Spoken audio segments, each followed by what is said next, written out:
Hola a todas y a todos, aquí en el canal de Jesús Escobar Tobar. Estoy con ustedes como cada semana. Mi nombre es César Pineda, soy sociólogo, soy profesor e investigador, y en mi videocolumna de esta semana quiero hablar de la censura y la persecución que ha desatado Donald Trump. Todos estamos poniendo muchísima atención a las medidas arancelarias, a la crisis comercial, por un lado, también a la crisis y política migratoria, que en estas semanas ha tenido también una crisis porque se demostró que hay una deportación a El Salvador de un ciudadano estadounidense, Kilmar Abrego, que se le ha demostrado que es un error y que el propio Bukele y Trump no han querido reconocer. Sin embargo, mientras ponemos atención a los aranceles o a las deportaciones por carácter migratorio, no se ha hablado mucho de la oleada de persecución y censura desatada por Donald Trump, y que sin lugar a dudas podemos denominarla neomacartismo. Tenemos que recordar que el macartismo original fue una fase persecutoria en los años 50, llamada así porque la encabezó un senador, Joseph McCarthy, en una persecución, lo que fue una cacería de brujas anticomunista, un episodio donde se acusaba y se interrogaba por simples sospechas, por denuncias anónimas, sin pruebas, a miles de estadounidenses, o de ser espías rusos, o de ser espías comunistas, o de ser homosexuales o lesbianas, como se les llamaba en aquel tiempo, no se les decía gays, o por peor aún, por ser comunista homosexual. Esta oleada de represión estatal, que fue uno de los periodos más oscuros de violación a los derechos humanos y de violación a la libertad de pensamiento, de organización, de expresión, pues fue un periodo sumamente arbitrario, ilegal, autoritario. Afectó, en una estimación de una historiadora que se llama Ellen Scherker, en un libro que se llama Macartismo en América, a más de 10,000 personas que perdieron sus empleos. Generalmente eran empleados del Estado, del gobierno estadounidense. Y en ese sentido también se puede recordar que cientos de artistas entraron en una lista negra de Hollywood, y varios académicos y científicos también. Es muy conocida porque el año pasado ganó varios Óscares esta película, Oppenheimer, que es el creador, el científico creador de la bomba atómica, como incluso él, que había ayudado a Estados Unidos para ganar la Segunda Guerra Mundial creando un arma letal, también fue víctima del macartismo.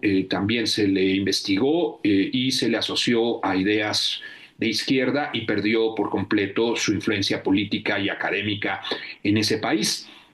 Esta oleada de persecución, entonces, fue el macartismo original. Hoy vivimos, o Estados Unidos vive, una nueva oleada, un neomacartismo, porque vive una nueva oleada de persecución, y quizá no conocemos mucho al respecto porque está vinculada a la acción de los universitarios, tanto maestros como estudiantes, para denunciar el genocidio en Gaza, en Palestina, realizado este genocidio, primero con el apoyo del gobierno de Biden, y ahora, por supuesto, con el apoyo de Donald Trump. Hay que decir que este apoyo le da prácticamente un cheque en blanco a Israel para desarrollar un plan que podemos llamar de limpieza étnica. ¿Qué es la limpieza étnica? Es barrer un territorio, expulsar o exterminar, o ambas cosas, a una población, sea un grupo religioso, un grupo étnico, de sus territorios, sacarlos como para dejar limpio y homogéneo un territorio, ¿no? El proyecto que hemos escuchado hablar frente a las cámaras, así cínicamente, de que se entregaría la Franja de Gaza a Israel para construir hoteles, y a los palestinos se les repartiría, a los que quedaran vivos, se les repartiría en varios países. Es un proyecto de abierta limpieza étnica de Trump. Por eso hoy Israel ha profundizado, no solo ha reanudado los bombardeos contra la Franja de Gaza, sino que lo hace de manera indiscriminada. Trump le ha dado rienda suelta a Israel. Entonces, con una mano apoya a Israel, Donald Trump, y con la otra persigue, sin embargo, adentro de Estados Unidos, a quien apoya a Palestina. Para entender esta oleada de persecución y represión, que es principalmente contra maestros, estudiantes y contra las mismas universidades, que de eso hablaré unos ejemplos en un momento, tenemos que comprender dos de las principales falacias que tratan de justificar la enorme violencia genocida de Israel sobre Palestina.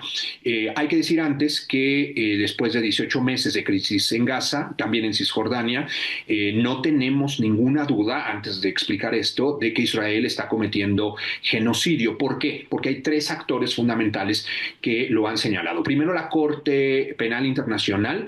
Sus jueces desde el año pasado, desde 2024, aprobaron órdenes de arresto contra Netanyahu al considerarlo responsable, le leo la parte, penalmente como coautor de crímenes de guerra, de uso de hambre como método de guerra y los crímenes de lesa humanidad, de asesinato, persecución y otros actos inhumanos. No es una interpretación, no es un debate, es que la Corte Penal Internacional ya ha girado órdenes de aprehensión porque considera que todas las pruebas son suficientes para considerar que hay delitos de lesa humanidad y crímenes de guerra. Del mismo modo, la relatora especial de la ONU, la relatora para los territorios palestinos, Francesca Albanese, ha caracterizado las acciones de Israel como genocida. Ella misma ha hablado de que es necesario expulsar a Israel de la ONU porque no cumple con sus resoluciones y ha violado todo límite de las leyes internacionales bélicas de un conflicto. Por supuesto, Francesca Albanese ha sido satanizada por los medios israelíes. También la organización Amnistía Internacional, una organización de derechos humanos reconocida por sus informes internacionales, reconocida prácticamente por todos los estados del planeta, ha caracterizado lo que está sucediendo en Palestina como genocidio. Entonces partimos de que no es una interpretación, de que hay la Corte Penal Internacional, la relatora especial, también Amnistía Internacional han dicho ahí o hay crímenes de guerra y de lesa humanidad o bien hay un genocidio en curso. Está además, por supuesto, toda la información que podemos ver, los enormes miles y miles de videos que podemos ver que son devastadores de la violencia, la crueldad con que se mutila, se asesina, se le disparan, se les expulsa de sus propios territorios a los palestinos en un sufrimiento gigantesco que la UNRWA ha catalogado hoy como el momento más oscuro. Israel no deja pasar alimentos, ha cesado también la electricidad, por lo cual no hay tampoco agua potable. Están matando al pueblo palestino también de hambre, no solo con los bombardeos, y que bombardean, por supuesto, campamentos de refugiados. Imagínese usted que tiene que salir de su casa porque está siendo bombardeada su ciudad, se refugia en un campamento cercano, provisional, y ahí mismo los bombardeos continúan. Entonces, estos elementos son fundamentales para entender lo disparatado que ha significado la oleada de represión contra quien protesta contra estos eventos. Tenemos entonces estas tres instancias, los miles de videos que podemos ver, los canales árabes que están informando sobre esto. Podemos ver por primera vez un genocidio en tiempo real, a diferencia del Holocausto, a diferencia de Bosnia, a diferencia de Ruanda, que fueron obviamente ocultos, que fueron silenciados. Este lo podemos ver y el mundo estamos viendo un genocidio en tiempo real.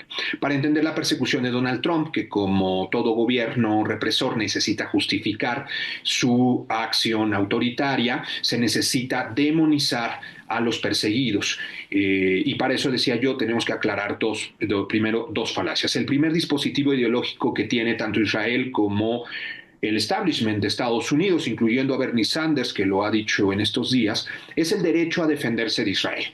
Jamás los ataca, que es un grupo que no necesariamente representa a todos los palestinos, un grupo armado que los ataca y ellos simplemente se defienden. Este es el argumento central. No tengo tiempo para ahorita explicar o a entrar en el debate sobre la discusión sobre los territorios históricos, de quién es la tierra que está en disputa, pero podemos desmontar fácilmente este primer elemento de que el derecho a la defensa de Israel es lo que podría explicar, digamos, estos excesos, así los consideran algunos de sus defensores. Imagínese que usted es atacado, por supuesto tiene el derecho a defenderse, incluso si al defenderse, al hacerlo, mata a su agresor, pues todos entenderíamos que, como bien sabemos, sería en defensa propia. Ahora imagínese usted que al defenderse, usted persigue a su agresor hasta su casa y le dispara a los hijos, esposa y madre del agresor. Por supuesto que usted ahora es usted quien se ha convertido en el asesino y que un asesino que no tiene justificación porque el primer ataque no justifica el exceso de asesinar a la familia del agresor.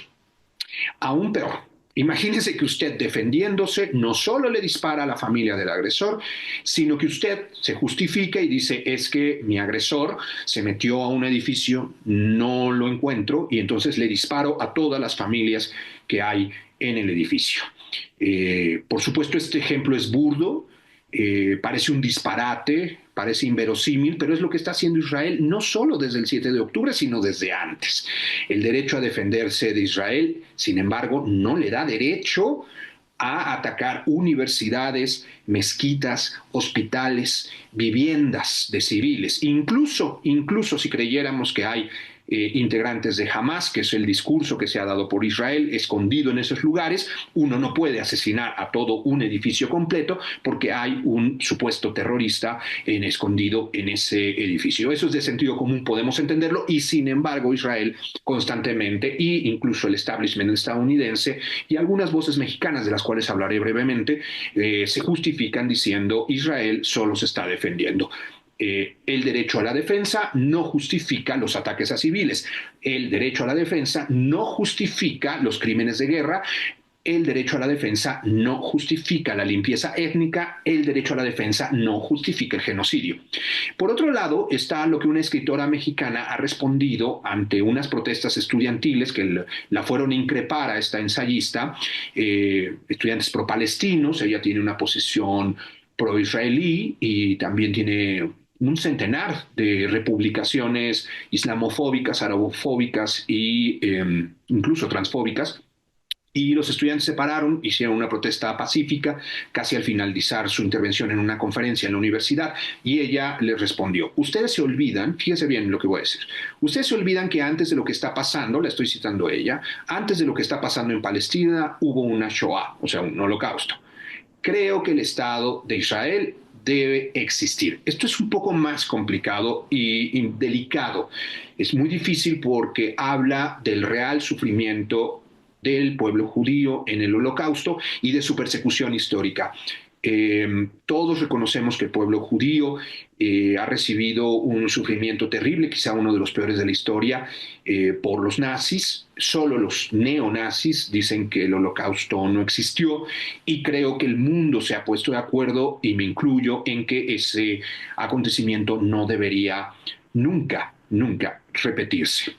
Sin embargo, cuando se utiliza el holocausto para hacer aparecer el derecho de Israel a existir como Estado, se unen dos acontecimientos que no tienen relación entre sí. Es decir, por un lado, la resolución de la ONU es la que crea la posibilidad de que el Estado de Israel empiece a asentarse en territorio palestino, y por el otro lado tenemos el Holocausto, que si bien es su origen histórico, no justifica, por supuesto, el desplazamiento y el borramiento de los palestinos en nombre de crear el Estado de Israel. Aquí está el punto de la cuestión. El politólogo judío, él es judío, Norman Finkelstein, ha señalado que este recurso discursivo, es decir, usar el holocausto, se usa para justificar toda acción del Estado de Israel a partir de la condición de víctima histórica del pueblo judío. No se puede entonces criticar a Israel porque fueron víctimas del holocausto. Y lo más importante es que si señalas que Israel comete genocidio, como hemos dicho, hay pruebas contundentes de que es así, y cuestionas el derecho de defensa de Israel, como lo he mencionado, porque estos no justifican los crímenes de guerra de los que son responsables, entonces se te acusa de antisemita. Este es el punto que es muy importante. ¿Por qué? Porque si toda crítica a Israel es catalogada de antisemita, significa que simplemente no puedes criticar a Israel. He dado esta larga explicación porque a los estudiantes y docentes de Estados Unidos que están protestando en las calles y en las universidades, recuerden que el año pasado hubo numerosos tomas de los campus, numerosas acampadas pacíficas, la mayoría de ellas, para denunciar el genocidio. El gobierno de Donald Trump, pero también antes el de Biden y la mayoría de las autoridades universitarias le acusan a los estudiantes y a los docentes pro-Palestina, por supuesto, de ser antisemitas. Le doy algunos ejemplos que son muy alarmantes que han detonado esta oleada de persecución desde el año pasado. No es nueva, pero que arreció desde la llegada de Donald Trump. Primero, a los docentes se les amenaza. En la Universidad Estatal de California y en la de Nueva York, profesores fueron advertidos de que se tomarán represalias contra ellos porque en los primeros, en la Universidad de California, usaron el micrófono para expresarse contra el genocidio. A los segundos, porque hablaron de Palestina en las aulas. Estamos hablando aquí de que las universidades están amenazando a sus propios profesores por los que se dice en el campus, es decir, en eventos y acciones, conferencias y manifestaciones en los campus universitarios, pero también adentro del aula. Se está persiguiendo al docente por lo que piensa o deja incluso que se hable. En algunos casos los docentes han sido amenazados o incluso suspendidos porque dejaron que sus estudiantes se expresaran a favor de Palestina adentro de su clase. En el famoso Instituto Tecnológico de Massachusetts, el MIT, un estudiante fue suspendido por escribir una crítica al genocidio en una gaceta estudiantil. En otro caso, aún más grave, la doctora Maura Filkenstein, que era profesora titular y además judía, ella es judía, fue despedida del Muhleberg College en Pensilvania por sus publicaciones en redes sociales contra el genocidio. Aquí ya no estamos hablando solamente de sanciones por participar en protestas en las calles, por una toma de una universidad, sino que se les sanciona literalmente perder el empleo o ser suspendido o expulsado de la universidad por escribir o peor aún por publicar tu opinión en las redes sociales. Así es como se está persiguiendo a docentes y estudiantes. El listado de amenazas, suspensiones y despidos es gigante. Grant Minor es uno de los 22 estudiantes, imagínense, 22 estudiantes expulsados de la Universidad de Columbia, que fue uno de los epicentros donde hubo mayor movilización. Estas movilizaciones fueron de miles de estudiantes, de miles también de personas, de estadounidenses que salieron a las calles a apoyar a los estudiantes. Grant Minor, es presidente del sindicato estudiantil de esa universidad y participó en la ocupación pacífica del año pasado. Y sin embargo, la presidenta interina de la Universidad de Columbia, Katrina Armstrong, calificó de legítimas, así dijo, legítimas las preocupaciones del gobierno de Donald Trump, que acusa a las universidades de no sancionar a los estudiantes y considera, por supuesto, que sus acciones son antisemitas. De ahí la importancia de pensar este recurso de que toda crítica que se haga a un Estado genocida es considerado antisemita y se vincula con el Holocausto principal. ¿Cómo se puede criticar a las víctimas del Holocausto? Pero se utiliza este recurso real del Holocausto para justificar a las acciones genocidas de hoy del Estado de Israel. Aún más grave es el caso de Rumensa Öztürk. Ella es estudiante de turca, pero estudia en la universidad o estudiaba en la Universidad de Tufts de Massachusetts, porque ella fue detenida, pero por enmascarados vestidos de civil que resultaron ser agentes del gobierno,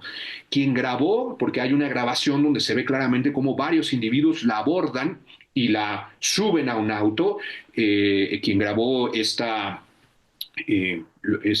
detención, decía, pensé que era un secuestro. Ella sí participó en las acciones pro-palestinas el año pasado, no era de las estudiantes más involucradas, ahora quieren quitarle la visa, quieren deportarla, y sin embargo, o sea, a pesar de que no era una de las lideresas, digamos, de las protestas, está acusada, sin pruebas, de apoyar al grupo Hamas.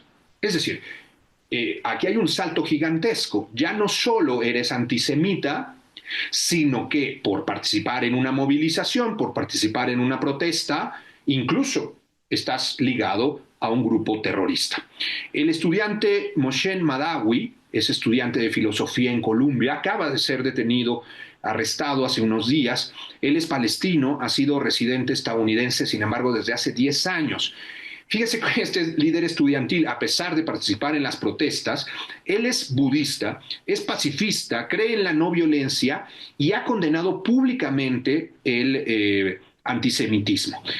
Pero dio una entrevista en CBS donde acusó a Israel de genocidio. Es decir, hoy se persigue a los líderes estudiantiles por sus entrevistas en medios de comunicación, a pesar de que reivindiquen la no violencia, a pesar de que no reivindiquen al grupo Hamas, incluso que sean budistas y pacifistas. Hoy está arrestado, no ha sido acusado ni imputado por ningún delito, ninguno de ellos en realidad ha sido imputado por algún crimen y está a punto de ser deportado junto al caso más grave, Mahmoud Khalil. Es el caso, insisto, más grave porque la Corte de Estados Unidos ha autorizado y considera legal que después de su detención lo puedan deportar. Él ya era residente permanente en Estados Unidos. Es muy grave esta oleada que podemos decir afecta a cientos y cientos de estudiantes y docentes en las universidades movilizadas desde el año pasado y que Donald Trump hoy está persiguiendo. Le leo un fragmento de Mahmoud Khalil desde su detención, desde donde esté. Al igual que los miles de estudiantes, dice él, con quienes abogué en Colombia, incluyendo amigos musulmanes, judíos y cristianos, creo en la igualdad innata de todos los seres humanos. Creo en la dignidad humana. Creo en el derecho de mi pueblo a mirar el cielo azul sin temer un misil inminente. ¿Por qué protestar contra el asesinato indiscriminado de miles de palestinos inocentes por parte de Israel debería resultar en una erosión de mis derechos constitucionales? Escribo esta carta al amanecer con la esperanza de que la suspensión de mis derechos les haga saber que los suyos ya están en peligro. Espero que les inspire indignación porque el instinto humano más básico, el de protestar contra una masacre descarada, está siendo reprimido por leyes oscuras, propaganda racista y un Estado aterrorizado ante la conciencia pública. Espero que este escrito les sorprenda y les haga comprender que una democracia para algunos, una democracia de conveniencia, no es democracia en absoluto. Espero que les impulse a actuar antes de que sea demasiado tarde. En Estados Unidos se ejerce ya una persecución ilegal, despótica, totalmente arbitraria, kafkiana diría yo, que acusa de antisemitismo al escribir, publicar, protestar, denunciar el genocidio israelí. Es hoy Occidente quien promueve la persecución y la intolerancia y quien viola la libertad de expresión y manifestación. Es el gobierno de Donald Trump que está congelando, que quizá esta es la acción todavía aún más grave, está congelando fondos por más de $1.000 millones a la Universidad de Cornell en Nueva York, por 790 millones a la de Northwestern en Chicago y por más de 9.000 millones a Columbia, Pensilvania e incluso Harvard. Todas acusadas de no sancionar a los estudiantes pro-palestinos que han sido acusados de antisemitas. Hoy acusar de antisemita es un recurso del gobierno de Donald Trump, un gobierno represor, persecutorio y autoritario despótico. Vivimos en un momento de mucha oscuridad que además es silenciado en todo el mundo. Por eso es preocupante que en México existan voces que apoyan a Israel, que ante cualquier señalamiento contra ese Estado genocida o que vienen de algunos influencers, de algunos académicos de derechas, o quizá de algunos académicos despistados que se rasgan las vestiduras y gritan cuando suceden protestas como la de los estudiantes la semana pasada en la universidad, gritan fundamentalismo, gritan intolerancia, antisemitismo. Incluso un académico frente a estas protestas pacíficas de estudiantes que levantaron una bandera, gritaron unas cuantas consignas frente a una profesora pro-israelí, incluso caracterizó a esta acción como un pogromo. Eh, Hay que recordar que los pogromos son los linchamientos o las masacres de judíos que se han cometido a lo largo de la historia. Es sumamente peligroso que estas voces que criticaron también al Colegio de México por romper relaciones académicas con Israel, que se escandalizaron cuando activistas protestaron en una conferencia en la Feria del Libro de Guadalajara, o cuando critican que los estudiantes pro-palestinos pues hagan saber sus consignas. Es muy grave que ellos y ellas repitan el coro de Trump, repitan la consigna y el dispositivo meramente ideológico de acusar de antisemitismo a cualquier protesta contra Israel. Son, digamos, reacciones no solo exageradas, sino simplemente disparatadas. Muchas de estas voces mexicanas, del sionismo mexicano, hay que decir, al parecer están confundidas porque no son ellos las víctimas de la censura y la persecución, sino los académicos y los estudiantes estadounidenses, como he demostrado, que están diciendo simplemente lo que todos podemos ver. En Palestina hay un genocidio y el responsable es Israel. Punto. Estas voces mexicanas, algunas ligadas a Israel, al parecer desconocen esta oleada persecutoria porque no han salido a defender la libertad de expresión de quienes hoy realmente están siendo perseguidos, porque hablan muchísimo de libertad de expresión, pero curiosamente frente a esta oleada despótica, autoritaria, arbitraria, pues de un estado despótico prácticamente que está creando un ambiente de terror y de persecución frente a los estudiantes en las universidades, al parecer no la conocen porque no se han pronunciado en favor de esa libertad de expresión, la libertad de señalar a un genocida, la libertad de señalar la muerte asesina, la libertad de señalar y protestar contra la injusticia. Estas voces al parecer se confunden porque las víctimas aquí no son los intelectuales mexicanos que apoyan a Israel, sino los miles de civiles, hombres, niños y sobre todo niños palestinos, cerca de 20,000 asesinados por los ataques del Estado de Israel. Ellos y ellas, los palestinos, son las verdaderas víctimas. Muchas gracias por escucharme en esta ocasión y esta vez quiero solo proponerle que siga a nuestro colectivo de académicos y docentes, de profesores e investigadores de todo el país, de la UNAM, de la UAM, del Colegio de México, de la UACM, de muchísimas universidades e institutos de investigación, académicos con Palestina contra el genocidio, académicos con X, o sea, académicos y académicas. Así aparecemos en todas las redes sociales. Somos un grupo que ha llegado a ser más de 1,000 académicos que precisamente denunciamos el genocidio, y dejarle esta referencia para que nos busque en redes sociales y pueda seguirse informando del genocidio en curso en Palestina, y para, por supuesto, protestar en contra de lo que hoy sucede frente a la censura y la persecución contra los universitarios y las universitarias en Estados Unidos. Muchas gracias.